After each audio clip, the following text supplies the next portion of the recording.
La bouchée ou bol alimentaire glisse le long de l'œsophage en seulement 3 secondes.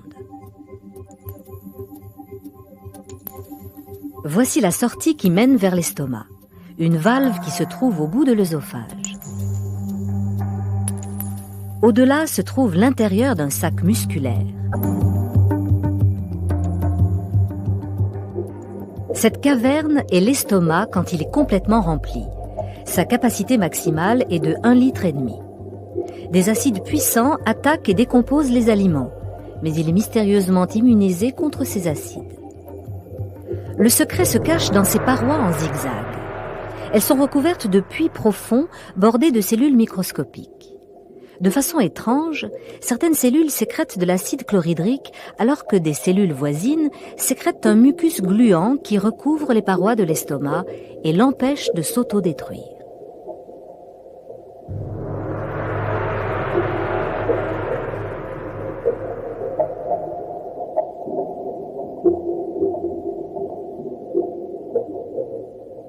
Les parois de l'estomac sécrètent presque 4 litres de suc gastrique par jour.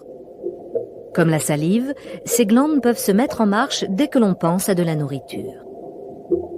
Le suc gastrique corrosif contient aussi une enzyme, la pepsine. Elle décompose des protéines en molécules de base, les acides aminés. Peu de substances nutritives absorbées ici, mais les aliments y stagnent de 2 à 6 heures. Les contractions musculaires de l'estomac brassent, compressent et mélangent le bol alimentaire pour en faire une pâte épaisse nommée le chyme.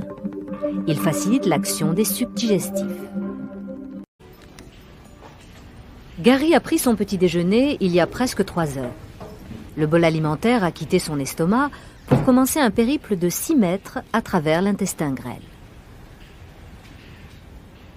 Si notre appareil digestif pouvait se tenir de tout son long comme un ver de terre, nous devrions mesurer 9 mètres de haut. Au lieu de cela, nos intestins forment des méandres impeccables qui s'adaptent parfaitement à notre corps.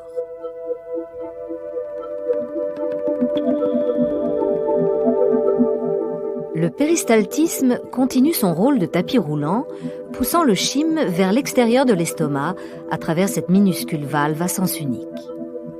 À chaque contraction, moins d'une cuillerée à café de chyme est poussée vers le haut de l'intestin grêle, le duodénum.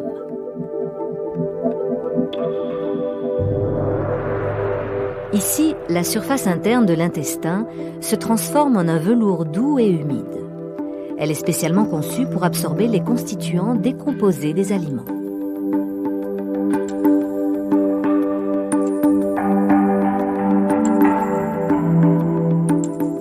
Ces minuscules parties saillantes, ressemblant à des doigts, appelées villosités, agrandissent la surface pour absorber des substances nutritives.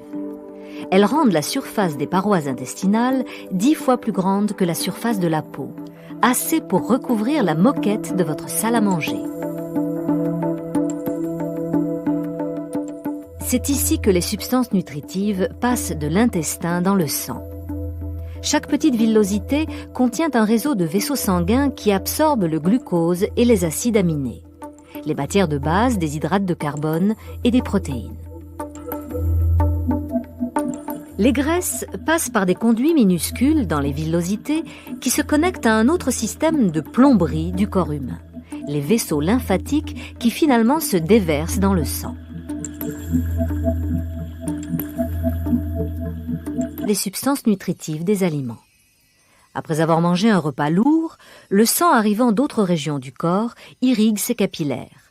Nos muscles sont faibles et notre cerveau embrouillé.